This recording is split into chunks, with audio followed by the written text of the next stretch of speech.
Hi. Doing well, how you doing? Good. This is your first con? Yeah. Oh, welcome to WonderCon. Yeah, it's cool. So, Dev or Seg, who's your choice? Oh no, you can't make me answer that. Speak from the heart. I think they both are great. I'm not sure actually. I think it's interesting over the series seeing how her relationship develops with Dev, and yeah, it's pretty hot. Well, what was it about Seg at first? Like, how did he first win Lyta over? Well, we kind of played around with ideas of how it happened. We never find out in the series, Okay. but me and Cameron spoke about it and kind of made up an idea that maybe she arrested him and, you know, he was cheeky and chatted back, and they kind of ended up, you know, she probably arrested him a couple of times, and then this kind of relationship blossomed from there. So yeah, probably something like that.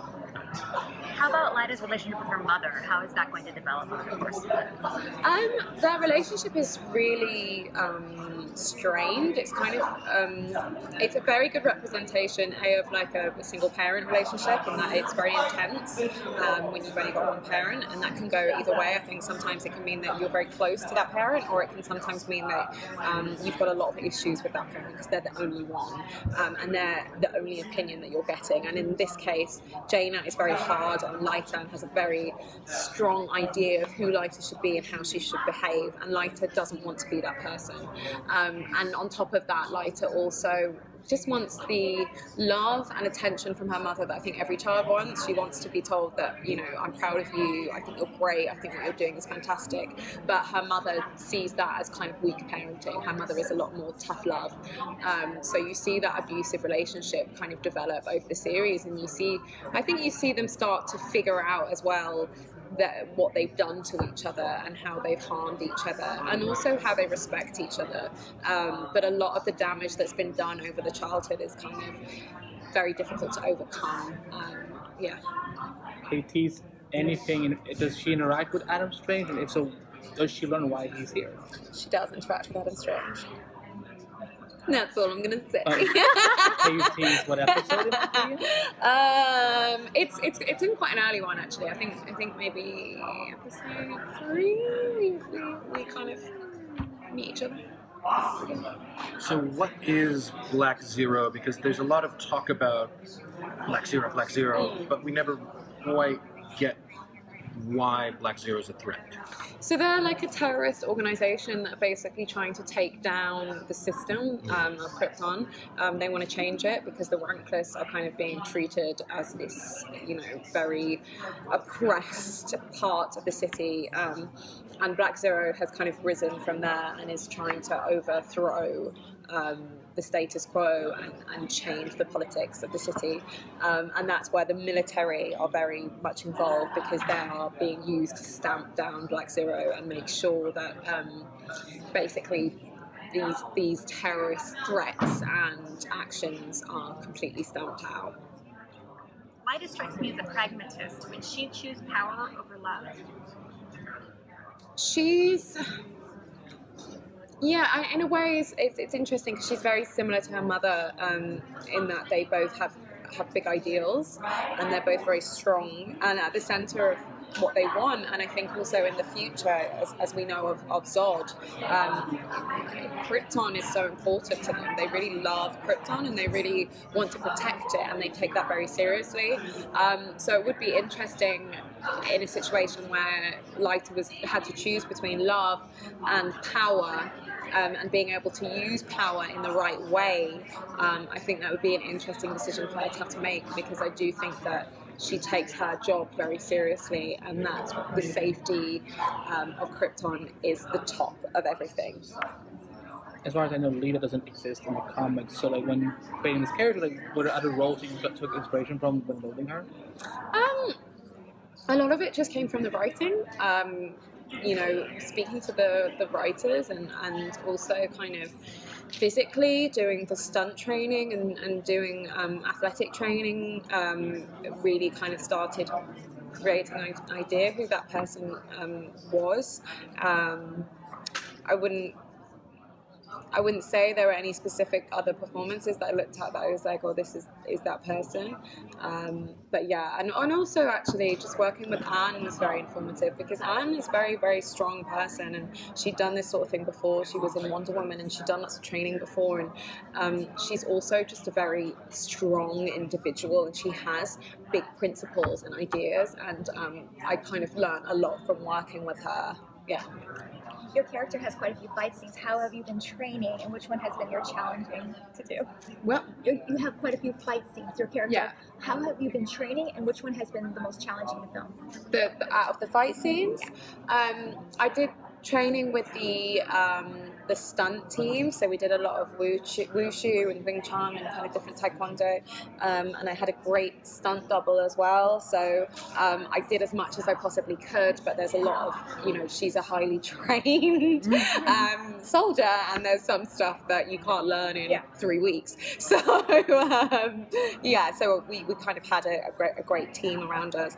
I would say that the first fight, so we had the fight in the pilot, but that was filmed before when we did the pilot. So the first scene that we did when we came back to it was the big there's a fight in episode 2, and that was probably the hardest, just because I was quite actually scared of the whole thing, and it was a big sequence, and it was very important, and I wanted to be able to do as much as I possibly could. I didn't want it to all be the double, because you can tell. I think it's nice when you can kind of get that good symbiotic thing of an actor and a stunt person. I honestly thought you had a lot of prior training, so you sold it pretty well. Good. But yeah, so that was kind of the big fear, and I just thought, you know, as an actor, there's always that thing that comes into your head, like, oh my god, what if I can't do it? And everyone thinks I'm an idiot, and they think, why have we cast this person? And your head kind of goes crazy.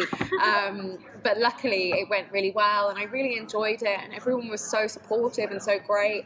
So once I'd kind of like done that, it was all fine, because it was just kind of doing that first one and then being like, oh, I can do this, and then and then it was great. Well, I know everything is in green screen, but did you expect the level of, you know, the CGI graphics? I mean, afterwards, like. Well, I mean, most of it isn't green screen. Everything that you see inside is a set. So there was no green screen inside the sets. The only things that were green screen really were the outside. So when you see the kind of big shots of the city, that was all, you know, CGI. So all the outer shots. Yeah, but everything inside was real. It was all very intricately designed. So when you walked on set, you were there, you were in it, which was fantastic. That's such a gift if you're an actor. You don't have to kind of be shown a load of pictures and be like, oh, that's over there and that. There was none of that, which was great. You got the whole tour of Krypton. Yeah, it's fantastic. Cameron seems to be a strong believer in Lyta and Seg's love. What is your take on their relationship, and do they have what it takes to overcome all their obstacles? I think their relationship is very interesting.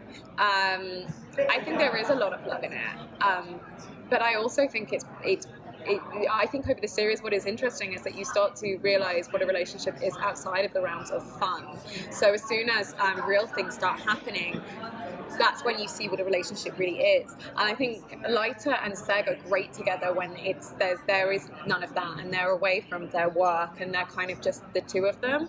But as soon as all these other issues start piling in, I think you do start to kind of question this relationship and the strength of it, and how well they really do know each other, because I think you realize over the series that they don't know each other as well as they thought they did. So do we get any flashbacks of like their earlier state of their relationship? Or No, you don't. What's your favorite set? My favorite set, I really liked the gilded set, and I only ever actually go into it once. So I was kind of gutted about that. But yeah, I love the gilded set. I think it's really, really beautiful. And there's like the kind of there's like a garden that's kind of strung up in the air. I don't know if we've got around to seeing it yet, but it's very beautiful. It's where the Vexes kind of hang out.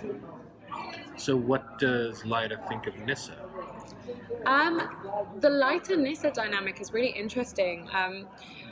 I really hope that it's very difficult when there's two women and two women in a kind of you know, the other woman type thing, not to go down that trope of the bitchy, oh my god, I hate her. And we really didn't want to do that because it's very regressive. So I think we try to balance that idea of there being that difficulty between them, but also developing a relationship whereby Nisavex is very intelligent and very smart and very strong, and even if Lyta doesn't like her for specific reasons, I think there is respect there, and I think that was very important that we made sure that there is that feeling of they're both strong, intelligent women. They're not kind of silly little girls. Midway through the season, we get a very good guest actor, Colin Salmon, and how is he to work with? Great. I mean, yeah, he's fantastic. He's such a, he's one of those actors that you're like, oh my god, Colin Salmon. Like, he's done everything. He was James Bond. He's been in Resident Evil. Like, he's incredible. So, yeah, that was really exciting. Is there a particular actor from the franchise that you hope that comes on the show or to work with? From the franchise? Or from the Superman franchise? An actor or a character? Anyone. What do you mean? Sorry. Actors from the franchise, like Smallville. I don't know. I'm sorry. Is there a character that you wish would come on? Well, I don't know, because it's hard, isn't it? Because it's so back in time. It's 200 years We've before. got a few who can time travel. Yeah, I always liked Lex Luthor, so he could be quite interesting. But I don't know how he'd end up on the planet Krypton. Yeah. I just have a lot of questions for episode 6, but I haven't seen it yet. Oh no. Especially how 5 ends. Yeah. It's exciting. Yeah. I've not seen anything. I've only seen the pilot, so. Well, you were there. Yeah, I know, but you kind of forget. You film over like 6 months, so you don't really get to see it, and I don't get to see anything that everyone else is in this show. So like split up. Yeah, because it's like he's with a bunch of people. Yeah. But there's no groups. Yeah, exactly. So it'll be exciting to see it all. Thank Right, lovely to meet you guys.